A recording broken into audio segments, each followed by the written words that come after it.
Hi, everybody.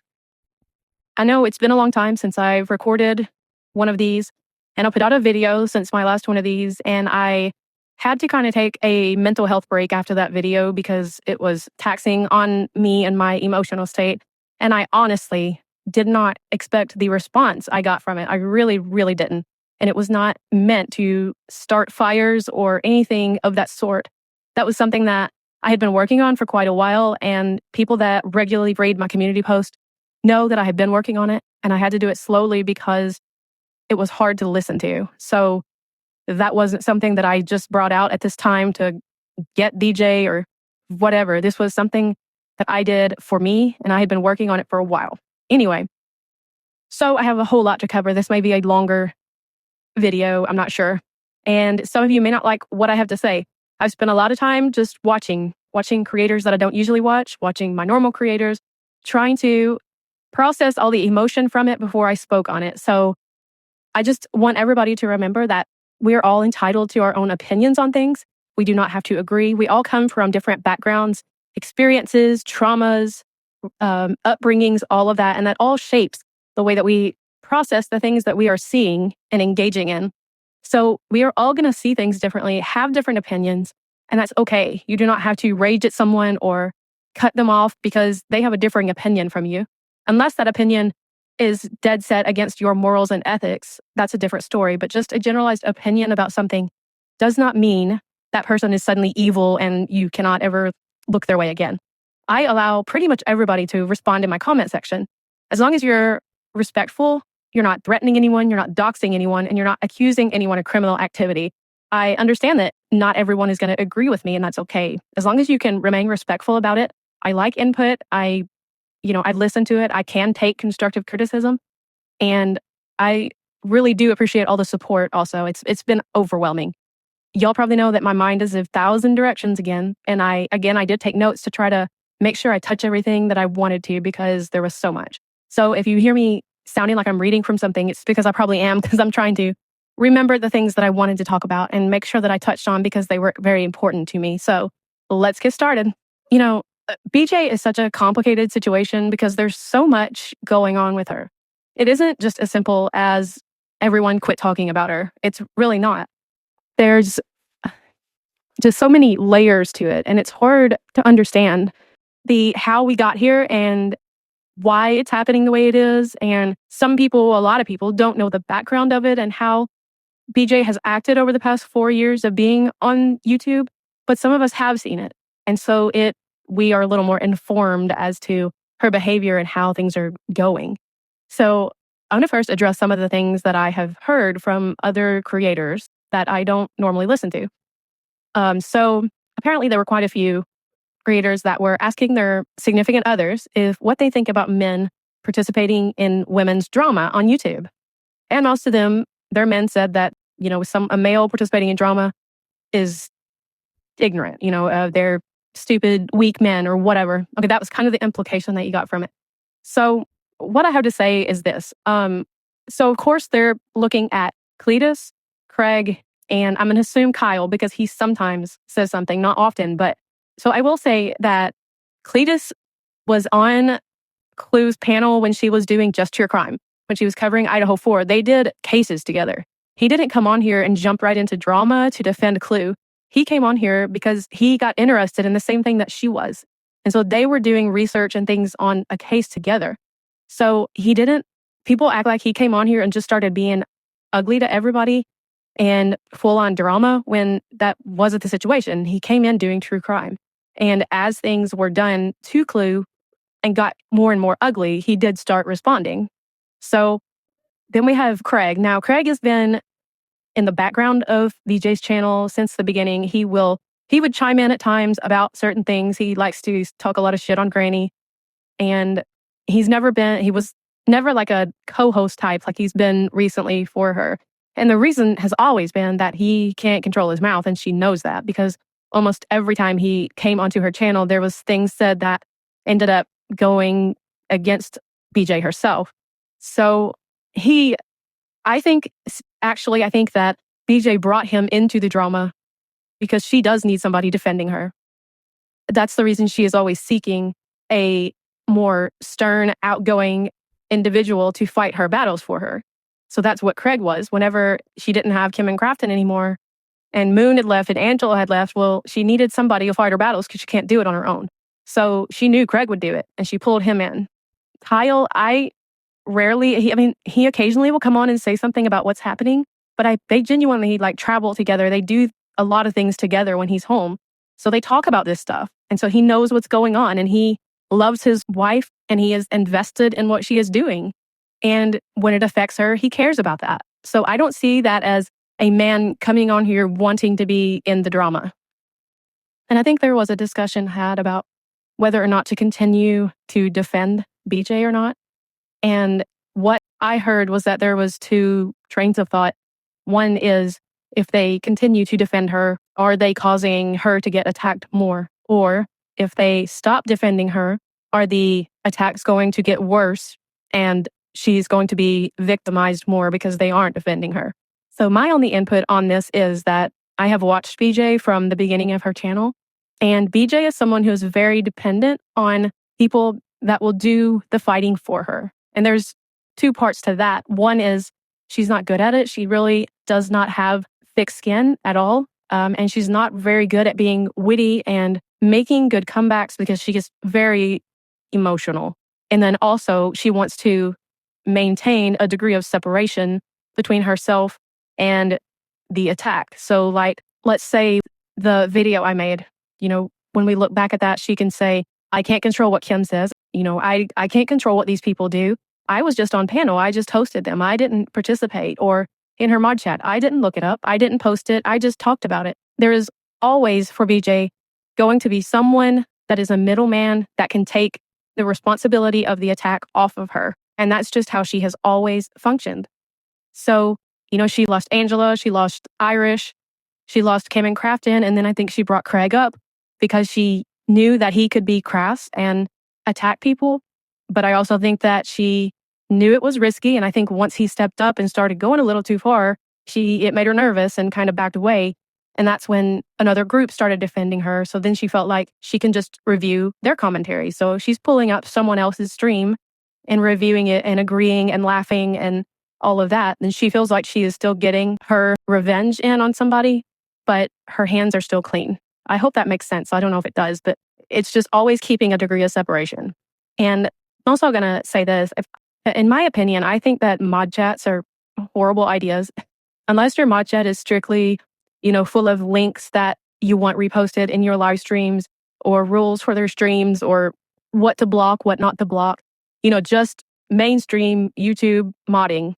And there's no drama, no personal info, any doxing, any of that in there, then that's okay. But the moment you add any aspect of the other, you add drama or anything in there, there's always going to be someone who gets mad and leaves and is going to expose it. Always. The same goes with private discords. If you have a private discord that you think people will never see what is in there, trust me, it's going to come out. It may be coming out while you're in the private discord with them. You do not know who is in there. Currently, things are coming out and you just don't know about it.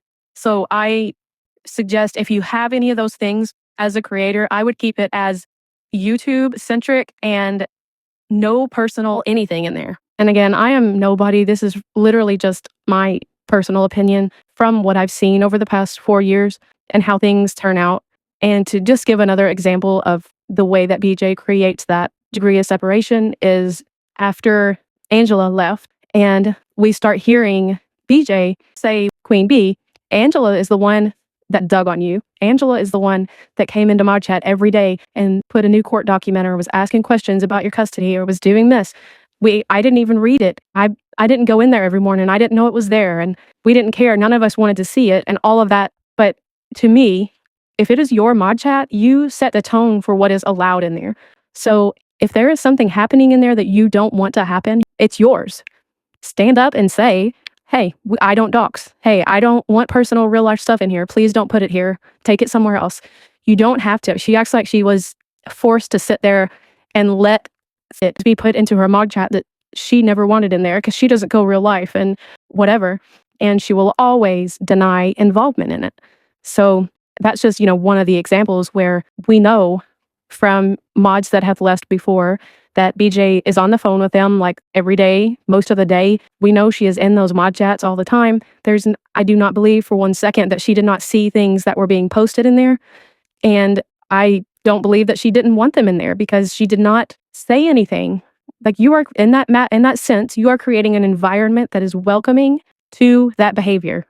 And when other people in the group chat see that it is welcome, it's going to happen all the time. And as things with your drama start progressing, the more things are going to be dropped into your mob chat. You have to put your foot down and say, I don't do that stuff. But when people know that you're okay with it, of course it's going to be there. All of these people that are fighting for her, BJ has hated at one time and said horrible things about. And you can watch this. Like, it's amazing to me because especially when the whole HOA thing was going big and all of that, they would speak about something that happened to her that they felt was wrong. So they would speak up about it. And then she would the next day go, I always did like you. I so appreciate you. But then when they would do a stream that was talking negatively about something BJ did, all of a sudden they were horrible. And I can't believe you're siding with them. And that's BJ. She doesn't care or like anyone. She wants people that are useful to her. And when they're not useful to her, she's done with them and they're shit. So the people that are defending her now eventually aren't going to be, and she's going to talk shit about them again. You know, I don't know this suit person, but apparently they had one stream where they said something negative about her attorney fund, and she flipped the fuck out and was pissed. But then they went back to defending her, and they're the best person ever again, as she'll review them. So that's what it is for her. These people are convenient to her. They fulfill a need that she has, and that's all she cares about. She doesn't like these people. She never will. And once they get tired of defending her, she'll go back to talking shit on them and disagreeing with everything. So it's just a temporary middleman for her. That's all it is. So once the incident with Craig the other night happened, and those people kind of pulled back a little bit, and she knows she can't have Craig on panel anymore because of what he did, that's when she breaks down, and it is you win, I'm done. Well, now Moon has stepped back in. So what did she do? Even though she's crying the day before and she can't handle it and it's too much, 2 days later, she's up there cutting it up, tearing people apart, bashing right back into the drama, head first, no hesitation. And this is what she'll do. She'll do it until Moon leaves again. She'll sit up there and say the nastiest shit and talk all the crap, and she'll be back in the drama. Y'all just watch. Watch what she does. She's not gonna slow down. She's gonna go back to more drama streams than true crime streams. It's gonna get ugly because this is what she does. As long as she has someone up there to do the talking where she can just be the one agreeing. So when future videos are made, she can throw her hands up and say, hey, I didn't say it. I can't control what's coming out of Moon's mouth. I was just up there. It wasn't me, because that's who BJ is. And she wants other people to fight her battles. She doesn't ever want to look like the guilty party. Also, because she has this huge concern about her image. BJ is extremely concerned about her image on here. And I would bet that if you talk to people that were friends with her, she is the type of person that spills out all of her trauma and all of her daily problems onto those people, but has never asked them about their lives or their family or how they're doing. There's no out of the blue calling to check on people. It's all about her. And whenever those friendships come to an end, you look back and you're kind of like, wow, that was so one-sided. I was putting so much into that and doing so much for her, and she doesn't even know me. And that's part of the parasocial too, because even the people that are like in those mod chats are getting close that way. It's not like a true friendship, because it almost still at that point is like a admiration or admiring the creator. Almost, you go into those mod chats, and if they ask you to do something, you do it. You don't question it, and you don't really think about the fact that they know nothing about you. This is all about them. And in my opinion, BJ is probably like this in her real life too. That's why she doesn't ever have any permanent friends around her. Everything she does relates back to her image and how she is perceived. And a lot of it also relates back to money. I think she is obsessed with money. You will hear her talking about other people watching her bag, when in reality, she's the one keeping up with how many people are in each chat and how many super chats are given and how much money is in each person's fundraiser, whether it be legal fundraiser or whatever. I think she is constantly thinking about how much money they have, how to get more of it, how to keep it away from other people, who she can manipulate to get more. We have seen behind the scenes that she's asking for money for people constantly. And I think that it's all part of the whole image. And she was making good money during these cases that were, as she says, bumping. So I don't really understand what the need for the constant begging of money was for, or where their money goes. I'm going to say, and I don't care if people get mad about this, is I feel bad for those children. I think that they probably have never been on vacation. I think that they probably aren't going out to birthday parties or having big birthday parties. I don't think that they are going to the arcade and playing, going to the beach that's an hour away. I hope that that's happening, but it doesn't appear that way. And because of how much she overshares, I feel like we would hear about it. So I do feel bad for those kids, but it's just a feeling of I wish that she spent more time with them. And that's my opinion on it. I think of all the time that I've been listening to BJ, I think there's been one time that she has actually taken responsibility for something and apologized for it, genuinely actually saying that she's eating crow and that she really should look into things before she says it. Since then, it has always been, yeah, I did this, but, or yes, I did say that because. It was never been just taking accountability for herself. It's always because somebody else did something. She cannot stand to be the one at fault. Her image is everything. And the slightest thing that nicks her image cuts her to the bone, and you can tell. I've noticed with BJ that she feels the need to clarify things that she should never try to clarify. Like, I have heard her come on here and little things that are ridiculous. Even the thing with where she got her kids up out of bed to come say that they hadn't been staying anywhere. Why was that anybody's need to know? It does not matter. I don't care who is saying that my kids stayed overnight at my grandma or at their grandmother's for 4 nights. I would never feel the need to get my minor children on here to tell YouTube that it didn't happen. Who gives a fuck what YouTube thinks? They're your kids. You know what happened, period.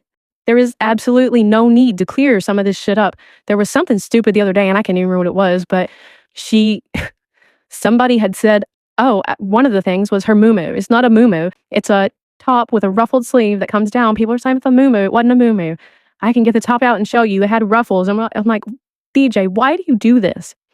This shows me that she gets her attention and validation from the internet, from YouTube, because any criticism she gets, she has got to rush over here and clear it up with YouTube, because God forbid we think something that's inaccurate and the smallest of things.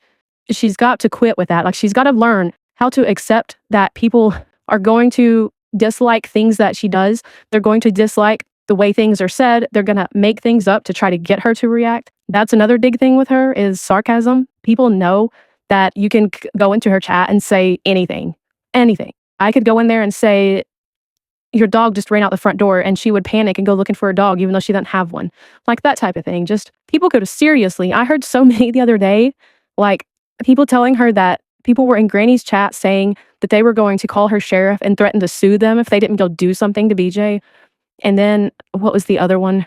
I mean, there were many, but went in there saying that we were calling for mass flagging of her channel. Never happened. Like, people could just go in there and say whatever, and she's going to run with it and not ask questions.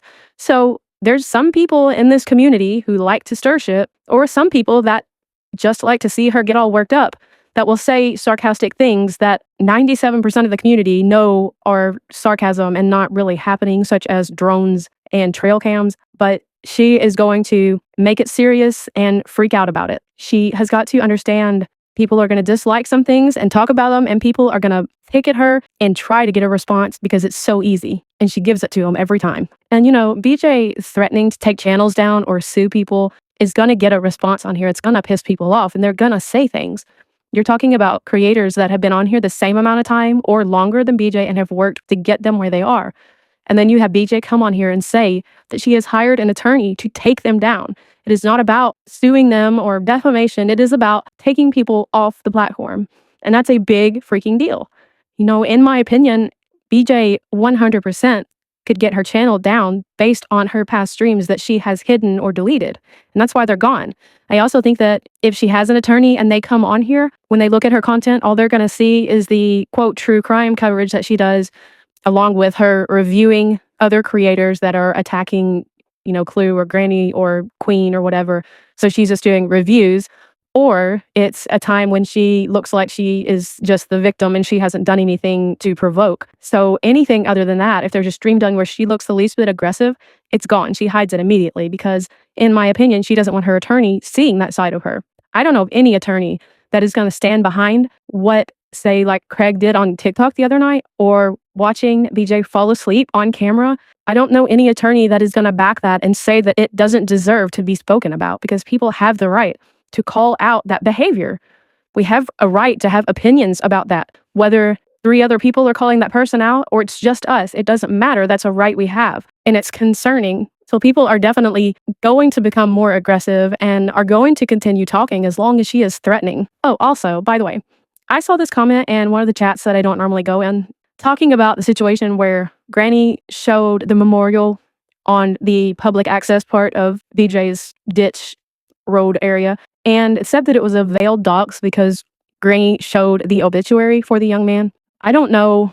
I've never seen an obituary that details where the person passed away and how. I looked at that obituary that she had up on the screen. It did not tell where this young man passed away. It actually, the memorial service that they were having that was on the obituary was a different city completely. So I'm not sure how the obituary was a veiled dox. BJ's full name has been in her PayPal for years, scrolling across her screen. BJ talks about the state she lives in all the time since her channel began. I had proof of that. And if people were really wanting to find her that badly, they would have already found her based on those 2 things. But I just saw that commented somewhere and I just wanted to clear that up. What she showed was not a news article. It was an actual obituary that just told where the services were and about this young man. It did not tell where he passed away or even the city that he passed away in. So I also have heard other creators say that if we weren't miserable at home, we wouldn't be so hateful on here, that we all must have horrible lives because we come on here and we are so horrible to people. And I think to that, I have been in many streams where it is not hate-filled.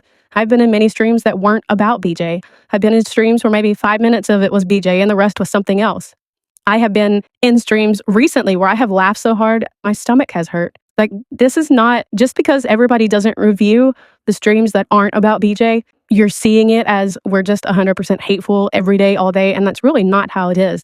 I think there are some people that are more angry, and they probably have the right to, because, like I said, we're all going to come into this space with our own background, our own experiences, and we're all going to see things how we see it. Some people are going to take things more personally than others. Some are going to be more offended than others, and that's okay. Everybody has that right to that emotional response. You do. It's what you do with it. And whenever you start trying to take people down to silence them because you don't like what they're saying about you, that it becomes a real problem. I don't think being hate-filled and miserable is the problem here.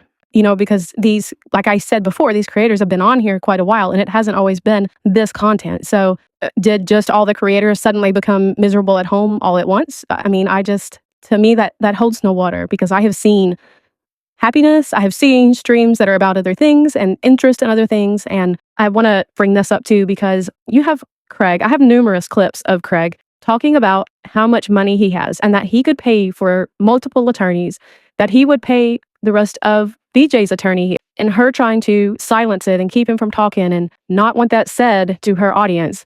Meanwhile, they have started streams where they're sitting talking to each other about buying something. Tell me that's not on purpose. I mean, you're not together all the time, but somehow mysteriously get in the middle of a conversation about purchasing something right as you're starting your stream. Y'all are bragging about things that you bought, things that aren't necessary, and BJ always talks about how broke she is. Doesn't make sense.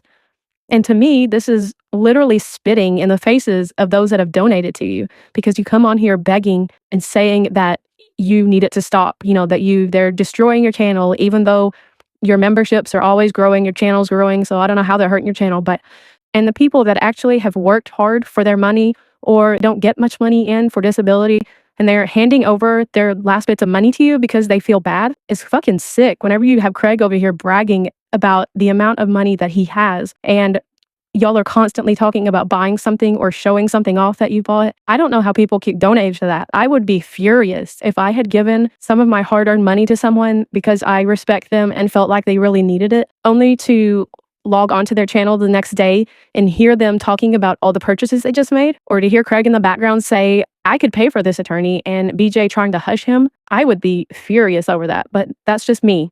And it's like, I'm not saying, look, if BJ ran a normal, quote, true crime channel and did what she says she does and did no drama, she wouldn't have to fight with anyone. And she says she doesn't want to fight with anyone, but she is constantly adding fuel to the fire. She is always adding in things to provoke people in the middle of it or whatever. The main thing she likes to do is whenever trolls come into her chat, she wants to claim that that's harassment because someone has sent them in there to destroy her stream that night. No, No, everybody gets trolls. I have not been in a channel where there was zero trolls. Everybody gets them. It's how you handle them that makes the difference.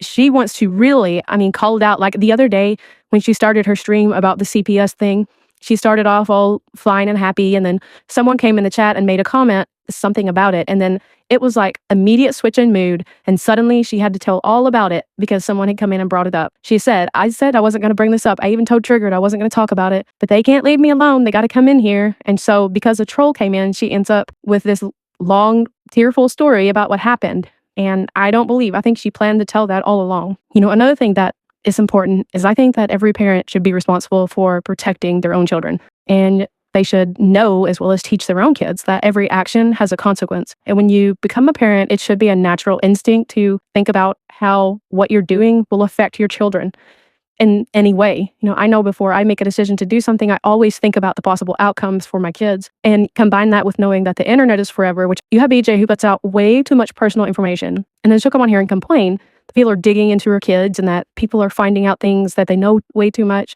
They're listening too hard. So everything that we know is because of BJ. Either she has said it on her channel and she has talked about their health problems, their school problems, their eating habits, their bathroom habits. She has put out way too much information on those kids. People are going to react to the things that they see or hear involving anyone's children on their channel. Most of the creators in this community, we don't know much about their children. We may know names, but most of them, we don't know the names, don't know the ages. Some of them, we don't know the sex of the children. We don't hear them in the background. They mute when the kids come in the room. And they don't want what they're doing on here to affect their kids. So they keep them away from anything related to this internet crap. BJ is not the same. And whenever you are doing things on here that make people concerned, I don't know how to say this without offending people, because it's going to, but if you come on the internet doing something that is going to negatively impact your children, people are going to have opinions on it. So whatever you allow to be seen or heard on your channel is going to be reacted and talked about, and you can't stop it. And you don't know what experiences your viewers have been through. You don't know what traumas they've been through. So you don't know what is going to set them off, what is going to make them think, I have got to report this. I am concerned. Because some people have been through situations that looked similar to what we saw the other night, and it triggered something in them. You even had some of her own subs coming into our chat saying, I had a panic attack. I was upset after saying that. It reminded me of something in my past. So you can't expect to show things like that on mine and not have some type of reaction. And when there's kids involved, people have the right to be concerned and do what they feel they need to do. I'm not condoning it. I didn't do it. But I'm also saying that you can't claim that these are false reports if people were genuinely concerned. And I'm so tired of the whole, they did this, they did that. No, we as individual people don't know everybody in the community. We don't all sit in a room and speak with each other about who made the call and who didn't and why. And being on here, I don't talk to people behind the scenes. I don't talk to creators. I don't talk to subs behind the scenes. I talk to them in plain view here on YouTube. I don't know who called. I don't care to know who called. It's not my business why they called. I believe, because of the things that we've seen on here, that people have had genuine concerns when they called. And it's very hard to prove that somebody didn't have genuine concern, especially when you can pull up a video and show this is why. And I normally don't want to speak on anything related to CPS or children, but there's multiple things about her story there that are curious. Like I said, I don't myself would not have called CPS, but again, that is up to each individual person. And if they genuinely had concern, and I can understand why someone with a history of certain experiences could have been triggered by what they saw. And then I listened to BJ on her lives. She keeps talking about they want my kids taken from me. They want to ruin my life. And I don't think anybody on here wants kids taken away unless it's just something so blatant that you can actually see the children getting harmed. And that's not the case here. I think that BJ is going to dramatize everything to make it seem like it's the absolute worst. And I do not for 1 second believe that anybody thinks that her kids should be taken from her. I think there's a lot of people that feel she needs to put more focus on them and maybe shield them from her drama and true crime streams a little more. But, then she's making comments about, I got an email saying they want my kids taken from me and they're not going to stop until they're taken from me. And we go back to the they and them and those people. And which again, I'm going to say that doesn't apply to a whole community. And CPS is not, you being in true crime, you see all kinds of cases where CPS gets involved and there are situations that the children are in dire need of being removed and they aren't. And that's because, multiple reasons, but CPS in every state is underpaid and overworked. And that's a funding issue in each state. And I don't know of any state where it's not an issue. So The workers that they have are spread very thin. The resources they have are spread very thin. And removing children from the home, the placement of those children is difficult and a burden on the state also. So unfortunately, there are cases where there is abuse, blatant abuse happening, but CPS leaves them in the home because they do try to keep a family together. They'll do parenting plans and try to work with them to change their behavior so that kids can stay in the home, because the best for the kids is to be with their parents, unless it's an overtly abusive situation. So the fact that people automatically go to CPS is going to come take my kids, like my ex-husband weaponized CPS against me, and never once did I worry about my kids being removed from my home. I actually, at one point, when he was taunting it so much over me, I gave him the number and said, go ahead and call. I don't care. I don't have anything to hide. So it drives me nuts when I hear people on here thinking that CPS is going to come in and just start ripping kids from homes, because that's not how it works. Unless they walk in there and see the children covered in bruises and fractures, they don't just come in and start ripping kids out of homes. That's not how it works. Every state is different, has different laws, different screening tools, different regulations for how they manage things, but all of it goes through state funding. There are monitoring functions with any state-run agency where they are audited and they are checking to make sure that they are doing things correctly. They'll randomly pull so many CPS investigations and they will make sure that everything was done correctly. They'll go through and look at what was called in and how it was screened and how it was handled and how long it was open, and parenting plans. Like, it is monitored very closely. The state is not to touch their money, and that's another thing with taking kids out of the home. If you don't have a family member that's willing to take the child in, they end up in the system.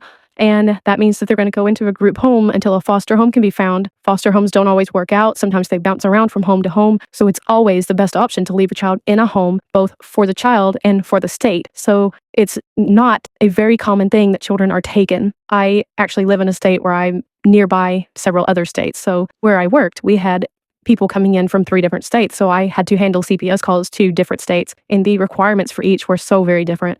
I had one call that was horrendous, and it was on a 3-year-old, and I called it in, and then I called back with the test results like they wanted me to, and they told me that they weren't picking the case up, and it was horrendous. I could not believe that they were not picking it up. And we see in true crime things like that happen all the time, that things don't get picked up, or they aren't monitored closely enough. So that's another step of it. Whenever someone makes a report to CPS on the hotline, it will be entered into their screening tool that will go to a worker. And I've looked up North Carolina's specific laws about this. So that screening tool will then go to a worker who will fill out the rest of the screening tool. They'll contact a supervisor. There has to be 2 people that decide that a case is going to be screened in or screened out, meaning there's a checklist. If you meet the requirements, you'll be screened in for an interview. If you don't meet the requirements, it'll be filed under your name, but it will not become an actual investigation. So there are requirements to be met. And it's interesting because the state I live in, after-hour visits are for emergency only, like children that are in imminent danger. So I guess in North Carolina, that's different because BJ has reported 2 after-hour visits. And I find that really interesting because that would never happen here, but that's a state difference, I assume. The calls can be anonymous, and they are not supposed to release any information about who called, not even the sex of the person. They definitely shouldn't be asking where they're calling from or any information like that and telling the person that they're going to interview. A lot of times they will go to the school. They want to talk to the children before the parents even know that there's an investigation happening. So a lot of times they'll even go straight to the school to interview the kids, and then the parents will find out later that their kids have been talked to. So because these happened over the summer, they weren't able to do that, and it was after hours. So, and another thing that's similar in most states is that none of these cases are open and closed on the same day. That does not happen. Every case will have 30 to 45 days, sometimes 90 days before it's closed. And that's a case where they come in, even if they come into your house and say, this is not substantiated, there's nothing behind this, everything's fine, we're going to sign off. And they may tell you that, but your case is going to be open for 30, 45, 90 days after that, because if more calls come in, there will be further investigations and things during that time just to make sure that there's nothing outlined that will come in. So the fact that she is saying she got a paper saying that the case was closed, and then someone came back 5 hours later, it sounds extremely strange to me. I don't think that happened. They may have had her sign a paper at the initial interview or the opening of a new case, but they wouldn't come in and hand you a paper and say you're clear on the same day. It just doesn't happen like that.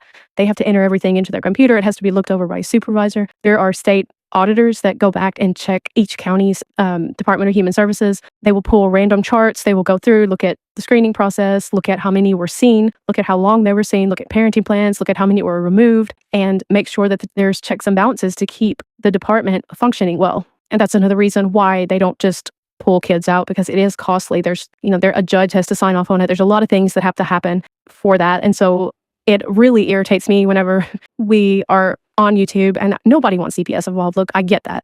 I totally get that. It is hard on the kids. It's really hard on the kids when they're in school and they get pulled out for an interview because they are embarrassed. They don't know what's happening. I agree with that. But to hear people get so frantic like BJ and say that people are trying to get her kids taken from her and people are dead set to get the kids taken away. And I just don't believe that's true. I think people saw what they saw. They've been seeing things that concern them all along. And people that called out of genuine concern. That's the thing, too, about North Carolina is that you don't have to be in a certain profession to be a mandated reporter. North Carolina, every citizen there is a mandated reporter. So if someone watching YouTube in North Carolina saw something that gave them genuine concern, they can call that in. And we don't know how many people live in North Carolina that watch her. And that's another thing with her talking about the threat she gets. And people are threatening to come into my state. Well, BJ, you don't own North Carolina. I hate to tell you that. And I'm sorry that some of Clue's family still lives in North Carolina, but she did live there for some time. So it is not illegal for her to go visit family if she wants to. It is not illegal for other people to vacation to North Carolina. It doesn't mean they're coming for you. Okay, the paranoia is real. And I don't even really think it's paranoia. I think it's more attention, sympathy, look at me, feel sorry for me, in my opinion. It's also interesting how she adapts the way she speaks about her children depending on the situation.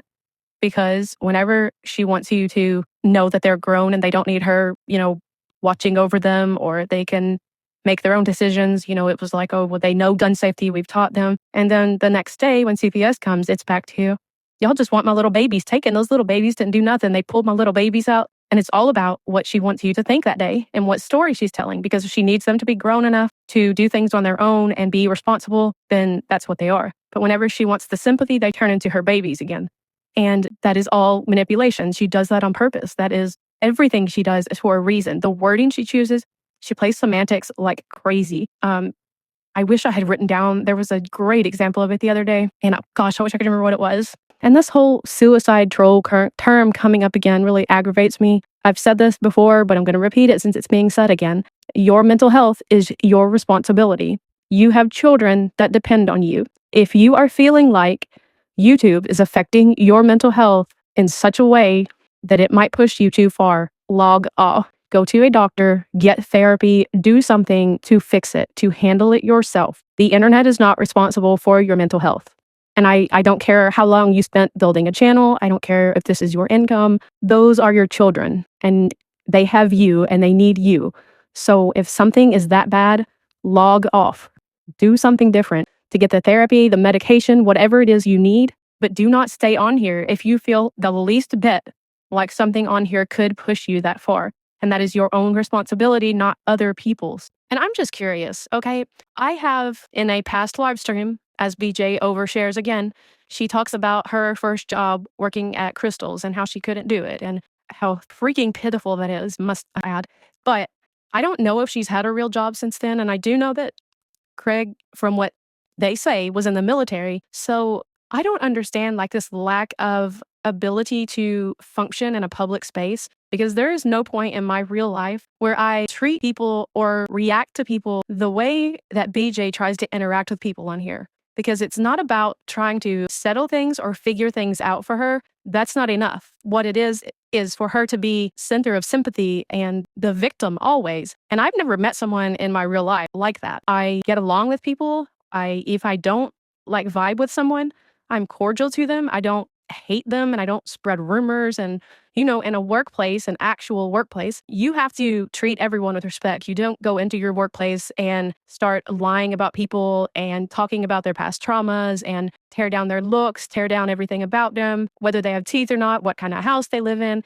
That's not normal life. You don't do that to people. So I honestly cannot picture BJ functioning in a real life situation where she would have to come into a place of business every day, be cordial to everyone, follow the rules of everyone, not yet butthurt if somebody asked her to do something or critique something that she did incorrect. That's just part of being an adult. You have to learn to get along with people that you don't necessarily want to get along with, but you have to. You take criticism at your job and you use it to do better. And for Craig to sit there the other day whenever they were talking about the whole substance abuse thing. And he's like, so what if you are falling asleep? So what if you were on meds? Who cares? You're not out driving. You're not doing this. There's another adult in the home, blah, blah, blah. But at the same time, they are going to say that this is BJ's job. I want you to tell me what job is okay with someone sitting at their computer doing what BJ does. Find me any profession, any job, anywhere that would be okay with someone sitting at their desk, nodding off, whether it be sleep or substance, and they're just okay with it. No, you'd be fired. You would be fired. That's the thing, is she wants to come on here and be treated like a professional. She wants to come on here and be treated like she's a true crime creator, and everyone should be respectful to her and leave her alone. And this is, this is her job, and they don't do this to anybody else, and I get it worse than everybody else, and I'm not doing anything wrong over here, and holding these true crime lives where she's never prepared, she doesn't research, she doesn't know what she's talking about, she never has clips ready for it. Pretty much half of the stream is either dead air or pushing memberships or her sleeping. So there's not any job that is going to be okay with that kind of job performance. And when you're reviewing missing and deceased children, yes, it does matter if she's falling asleep while doing that. I'm sorry, but that's a respect thing. One thing I definitely saw when I was looking back, because I had started the timeline between Nonsense and BJ, and several things with that. One was that she claimed that Nonsense had been coming for her every day for a year relentlessly, and that's not true. Nonsense started the Sebastian case and exploitation, and BJ ended up being part of that and part of the Green Team and all of that. So she would get covered every few streams, but a lot of other people were being covered by Nonsense too. But then she'll also say that Nonsense started going after her after the RICO was filed. And that's why she was going after her, was because she filed the RICO. So there's a lot of conflicting things coming from BJ as usual. But I also realized looking back that she has accused Nonsense of being predatory because she claimed that she was stalking her kids. She has said that before about Granny, that Granny is obsessed with her kids. She has said that before about Clue, that Clue is because she listens to the background, that she is focused on her kids. Like, she implies all of this, even though she has been the one to put all that out there. She turns it around and tries to use it. Like, we can't help what we hear. And the people that sit over there and are gaslit by her, it really bothers me. Gaslighting is a big thing for me. And to sit over there and watch her fall asleep on camera and she tells you she didn't, that is gaslighting, and you defend her that she's just tired. Okay, that's fine. If she is tired, why does she not come on there and say, after the first time that she falls asleep, you think she would say, okay guys, I'm too tired to finish this, I'm going to bed. You think that the chat would encourage her to go to bed if they see that their creator is so tired she can't finish a sentence. But everyone over there just makes excuses for her. And most people are afraid to even say anything when they hear a snore coming from over there, because she will yell at you, maybe block you, and accuse you of being a hater. There's some things that Craig says that she will come back and say, that's not what he said. You didn't hear that. Nope, that's not what he said. Clearly gaslighting. And it is extremely triggering to people who have been through emotional or psychological abuse in the past. I want to say something real quick about the whole, quote, falling asleep that BJ does on stream. And this is all my opinion only. This is not a medical diagnosis. I'm not stating this for fact. This is all my opinion based on my own both medical and real life experiences. And again, opinion only. So there's certain things that you see whenever people are nodding off from a substance, and it's usually caused from a central nervous system depressant. So you'll see things like it affects your drive to breathe, your ability to clear secretions, the rate of breathing. And you'll see that the head nodding, when it's a substance, you'll usually see them, they can be standing up, they can be sitting, but their posture will remain pretty upright. There's no, like, the neck doesn't bend. It's not like a slumping. Whenever you are falling asleep, nodding off from being tired, it's like a progression to getting tired. Your eyes start getting heavy, you start yawning. It's not just a snap into sleep unless it is narcolepsy, which she has adamantly denied. So normally whenever you're too tired and you fall asleep, the neck will bend, the head will hang down, your upper body will kind of slouch, and that's because there's processes taking place in the brain controlling the muscles as you fall asleep. But whenever it's a substance issue, they usually can remain, their posture will be pretty upright, and the head will just bob. So that's a big difference. And you hear her sometimes wake herself up coughing, and that's because her brain is not triggering her to clear her secretions, so she is not clearing her airway. And then there's also, whenever there is a substance involved, a lot of times whenever they snap back to it, they won't acknowledge that it ever happened because in their mind, it didn't happen. They don't know that it's happening. They don't perceive it as having a lapse in consciousness. To them, it is nobody noticed anything, nothing happened, and that's why they go right back into conversation like it didn't happen. They'll also be clumsy whenever they come to from a nod from a substance. They are more likely to drop things to and lack of coordination. That comes a lot with a nod from a substance, and you'll hear that a lot with her. Whenever she stops snoring, you'll hear the mouse hit the floor or a cup hit the floor, or sometimes it sounds like her chair hits the floor. But a lot of that happens with a substance nod too. Look, and one of the biggest things for me that make it seem like there is something other than just being tired going on is the lies and the refusal to log off and go to bed. She wants to keep saying she's so tired of everybody accusing her and everybody's going to regret it and they're going to apologize and all of that crap. When everybody would quit accusing her if she would just log off and go to bed whenever she starts falling asleep. So fine, she says she takes the boys to school in the morning and she doesn't come home and go to bed. She pushes through the day. Okay. Then she comes on a live and she gets tired and falls asleep. And her cat will start pointing out, hey, why don't you go to bed? You're tired. And she will yell at them. She'll deny that she was asleep. She'll yell at people for even mentioning that she could be sleeping, whether they're members or regular subs, anything. You cannot say that. Up until recently, most people would not even say the word sleep in her chat because she would either scream at you or boot you. So you can't even ask her about sleeping or mention it. She'll deny it until she can't anymore. And then she'll admit it. So then you know that she's already lied to you about it. Why are you lying about it? And now she's going to bring forth this drug test that she's going to show everybody the results. BJ, I can tell you now, save your time because nobody's going to believe it. We sit and watch you on a panel, go to sleep, wake up, get mad at people because they're saying that you're asleep, deny going to sleep, deny. 10 minutes later, okay, I fell asleep. So you're lying to people every time you stream. Nobody is going to believe that any drug test that you present to them. They're just not. I can tell you right now, what would stop people from accusing you of using substances would be when you fall asleep that first time and your chat's saying, hey, you're falling asleep. You go, okay, guys, I need to go to bed. So we'll pick this up tomorrow night. I'm going to log off and go to bed and we'll do this tomorrow. That's what would prove to me that you are not using. And I don't understand why that's so hard to understand. That would be your biggest proof that there's nothing else going on, would be to log off.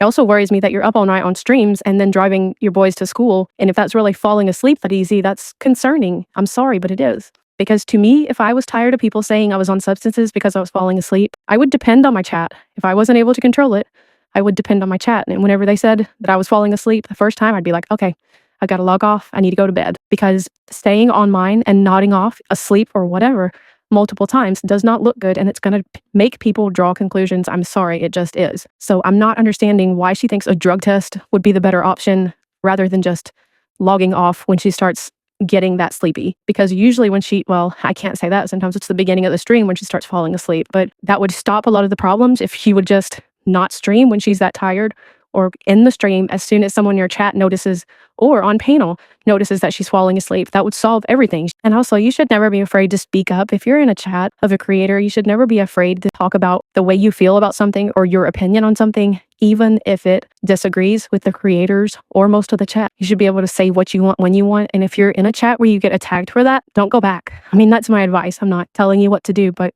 we should be able to give our opinions freely as long as we're respectful. Now, there's a way to do it where you're not just being an asshole, but you say it in a respectful way. And the creator should understand. And there should be, meaningful discourse in a chat between people. That's what we come here for, is to bounce opinions off each other, to talk to each other, to have discussions, not to get offended by everything and run and cry victim. But if you're somewhere where that's not tolerated, you should really think about why and if it's worth it. And look, I can say I do not like Craig. I have not liked Craig from the beginning of BJ's channel when he was in the background chiming in to say nasty things about people. But I can also say that we have no idea what BJ is telling him. We have to remember that however BJ tells her story, it's always going to be spun into she is the biggest victim and she is not doing anything to deserve it. It is all being thrown at her. She's doing nothing. And we have no idea what details she is giving to Craig that are incorrect. So she wants Craig to come on and fight for her. And she also wants to justify to him why she continues to do drama, because he's not wanting her to continue with the drama. He's wanting her to get back to true crime so she can make money. So what is she telling him that makes him come out and do and say the things that he says? And are some of his responses because he's being told that these horrific things are being done to his family when it's not the truth of what's happening. So, when you hear him in the background, like, for example, when the police had come before and he was back there talking about there was going to be warrants and people were going to be getting arrested and all of this stuff that, of course, never happened. But I think that he never even spoke to that officer, in my opinion, the way it sounded, that he was getting all of the information from BJ and from that little bit of recording that she had with the officer. So he was taking that and taking it to the most extreme, because I'm sure that's how BJ portrays it to him, that it's horrible and they're saying the most horrible things. And so he takes it to that level. I don't know. So when he comes out here and he's talking about this new attorney and that people are getting sued and your channels are coming down and all of this stuff, we don't know what he's been told. The fact that she says that her mods were on her phone call with the attorney and it wasn't Craig on the phone call with her is strange to me. And what did she tell him about that phone call? I have to keep telling myself to remember that whatever Craig is coming on here saying is mainly based on what she is telling him, period. I also think, whether she wants to admit it or not, on that TikTok the other night, he was 100% coming on there wanting to show people behind the scenes. He was pointing out that she was falling asleep and he was clapping to wake her up. He was making the motions of sleeping and then clapping and pointing at her. And then you would hear her start talking as soon as he clapped.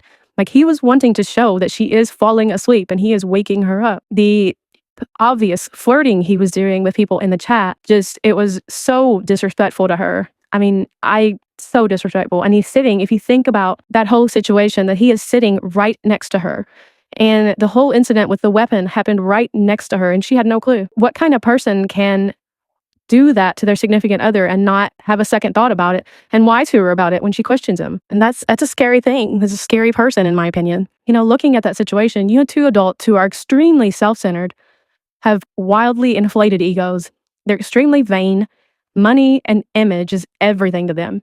Their maturity seems to be stunted in like their late teens, early 20s. And I have to wonder, like, looking at it from a psychological point of view, I am not a psychological expert. This is not medical advice or diagnosing, okay? Put that out there. But you have to wonder if, since she had children young, if her emotional maturity kind of stunted at the point that she started having children and had to grow up.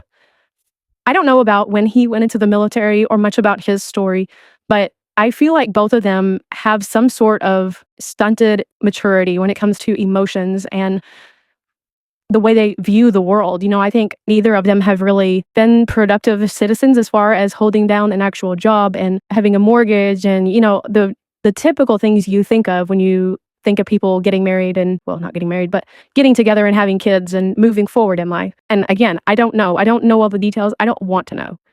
What I do know is what she told us through her Q&A, which is another question I have. If you were on here and you're being relentlessly harassed, torn apart, people are digging into your personal life, they're finding out things that you don't want them to know and talking about it, why in the world would you do a Q&A?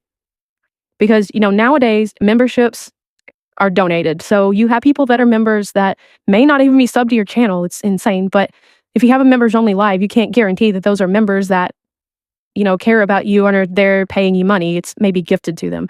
So, but she didn't even do it under members only. I think it was members only chat, but she goes on here and does question and answer over her personal life, like telling even more details about our personal life. That to me is one of the things that tells me that she is exaggerating this sense of being victimized, that she is feeding things to be talked about, because why in the world at that point would you go on and talk about this stuff? Because she told very personal stories about personal things that happened in her life and how they met and all that stuff about the kids. I mean, just stuff that you wouldn't be putting out if you were truly concerned about being stalked and threatened and all of that stuff. That it blew me away when I heard that stream. Like, if people can't look at that and think, wait a minute, this is a little weird, then I don't know what to tell you. Another thing I want to talk about is the whole gummy situation. Okay, so we know that marijuana is not legal in North Carolina except for very limited medical use. Okay, so when that was brought out, of course, BJ comes out and says, well, it's Delta 8. Now, what concerns me, number one, is we hear Craig say that he hears voices when he takes too much of the gummy. Concerning. Number two is, even though North Carolina laws do not ban Delta 8, federal law still sees Delta 8 as a controlled substance, a Schedule 1 controlled substance. So actually, federal law prohibits anyone who is using any cannabis products from owning or possessing firearms. And federal law always takes precedence over the state law. If you go in and you get drug tested, if you were to get arrested or something and go in, you are going to test positive for THC, and law enforcement can't tell the difference with their drug test between Delta 8, Delta 10, or Delta 9 THC. All of these are going to test positive for THC if law enforcement is testing you. So you are going to be deemed under the influence of that, any type of weapon charge that you might get should that happen. So again, standard drug tests are not going to differentiate between Delta 8, Delta 10, and Delta 9 THC, and all are going to flag a positive result. So that positive test can be used as evidence in a legal proceeding should you get into one. There's also the form that you fill out when you're purchasing a firearm. There's a question on that form, and that is a federal form to purchase a firearm. It's the ATF form 4473 for gun purchase. Question 21E asks the buyer is unlawful user of marijuana or other substances, and that does include Delta 8. So that form also warns on there that marijuana use is unlawful under federal law, regardless of state laws.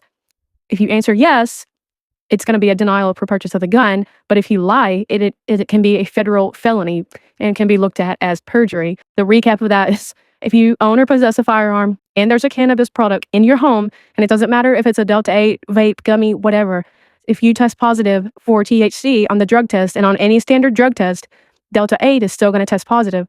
That can lead to a federal felony charge. That's the thing. Anybody that comes on here, anything you say, do, show can affect you. If you don't want people being concerned and addressing the concerns, then don't do the concerning things. I mean, that's the basic law of life. If you don't want the consequence, don't do the action. It may not come immediately, but at some point in time, that consequence is going to come back. And then there's other things. I think BJ thinks people are just really ignorant out here, but so the other night, she heard a thud in the other room, and so she had to jump up and go check, and then she came back, oh, something fell off the couch.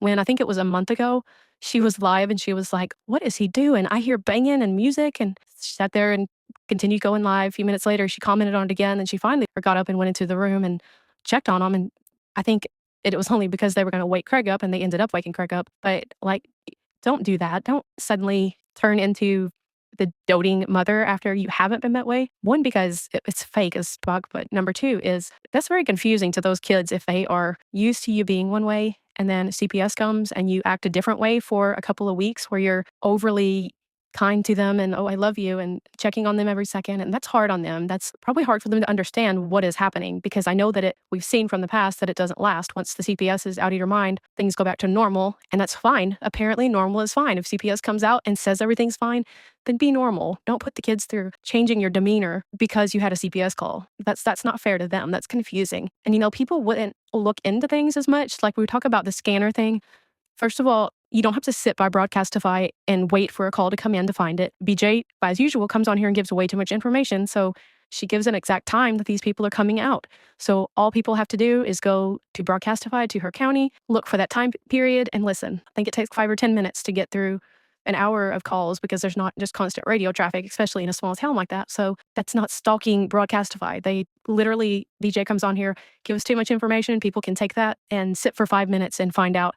And they do that because everything that comes out of her mouth is a lie. You can't believe anything she says, because when you do, you find out a week later that it was a lie. Somebody has proven it. Or you find out 5 minutes later it was a lie because she'll contradict her so. And she's now, because Laura has said something about her cam slip and the way she appeared, suddenly Laura is evil for the CPS call, when this isn't the first CPS call BJ has gotten. She befriended Laura after her first CPS call, knowing Laura's past. But now that Laura has said something negative against her, Laura is evil and she wants nothing to do with her because she put another woman through this. Like, this is the fake that BJ is. She does not care about you unless you are cheerleading in her corner. When other certain people left her and are now back with her, when they left, they were horrible people and she didn't understand and it was awful. But now that they're cheerleading her again, they're excellent people and she forgives them and she never thought they were bad, and it's bullshit, all of it. And the people that fall for it, if you can't see through BJ, I don't know what to tell you. Oh boy, I actually thought I had this finished and almost ready to go yesterday, but I'm still trying to get caught up on the things I missed. And I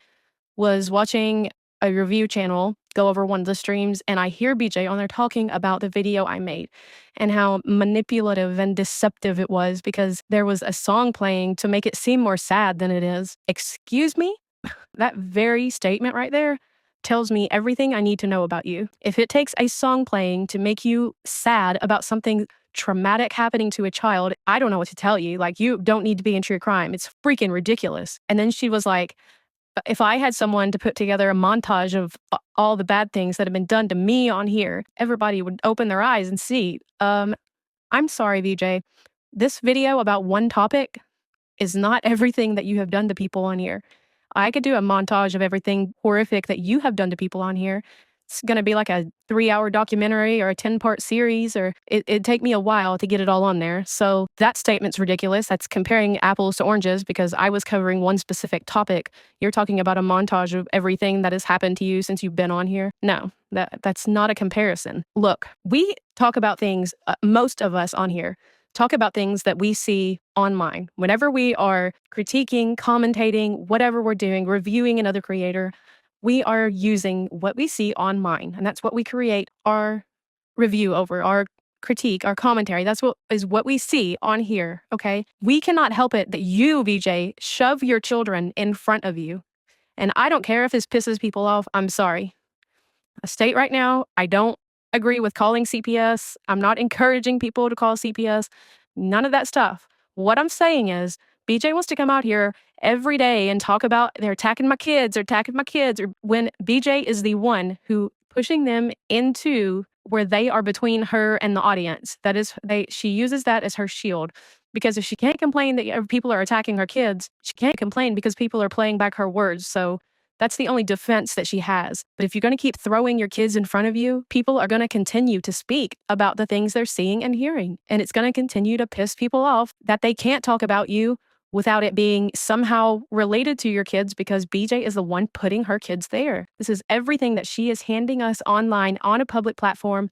It is not stalking to watch someone on a public platform. It is not illegal to watch someone on their public platform. It's not illegal to follow a link when they post it in their chat to another platform. None of that is wrong or illegal. If you genuinely, just think about this. So she comes on here sobbing, crying, and she can't take it. People are tearing her life apart. They want to destroy her.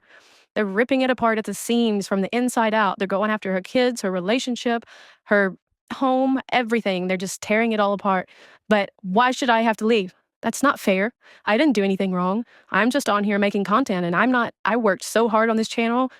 I shouldn't have to leave as usual. And this has happened for years, guys. This has been for years that she has done this. This has been years of coming on here and doing true crime and people calling out some of the BS that she's doing in her true crime. She gets really offended or she just starts getting into the drama because it's against Granny and she cannot resist bashing Granny. If there's somebody talking about Granny, she will be there.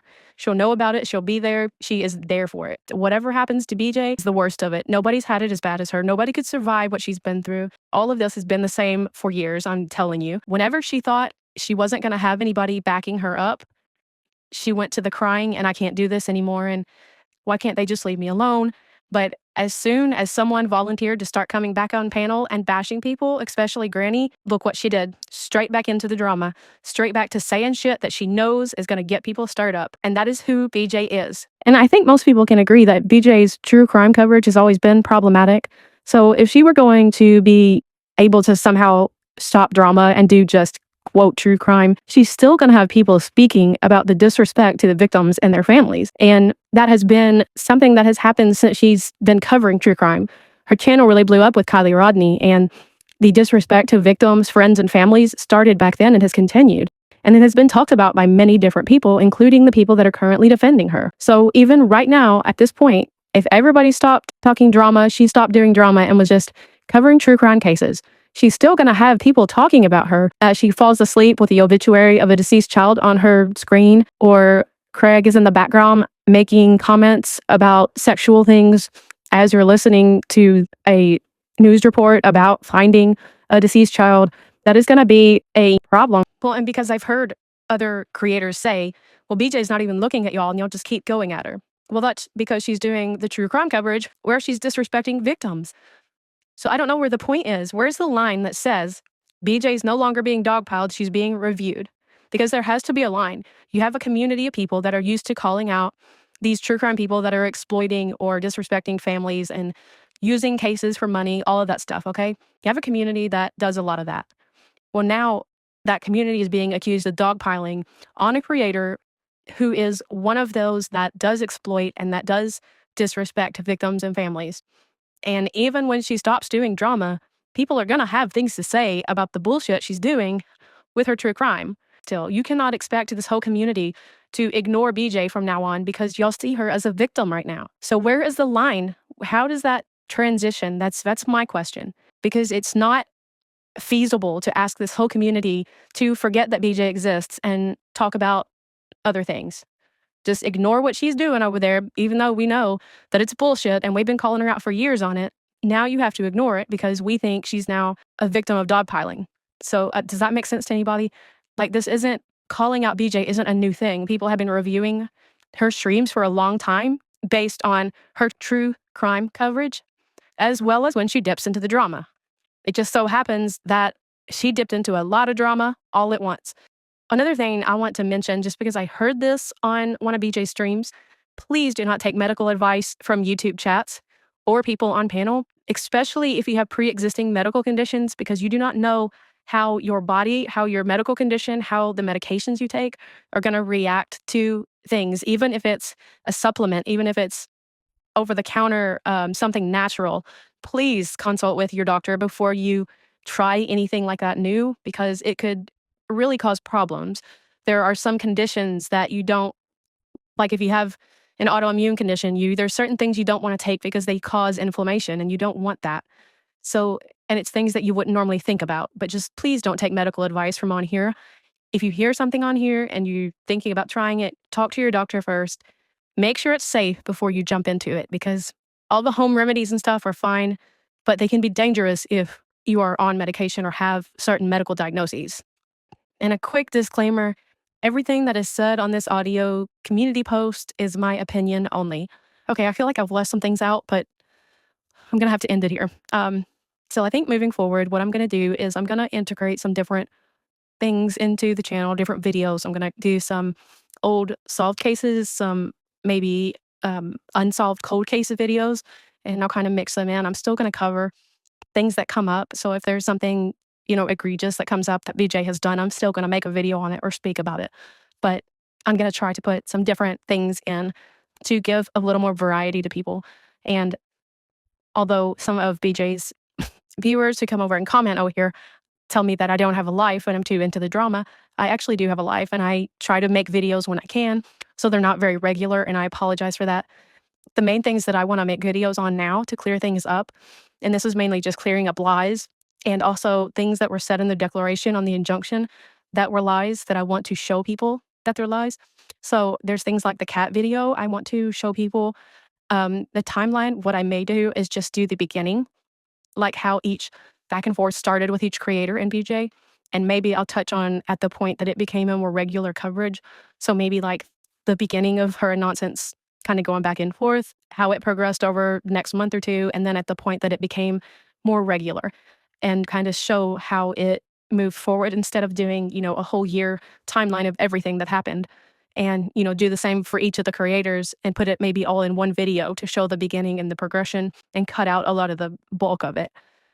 And then I also want to make one about the bigoted comments that come from her channel, and mainly want to do that because she's always pointing the finger outward at everyone else doing all of that, when in reality, she has made some very nasty statements, and so has Craig, and so has her chat, and she's been okay with it.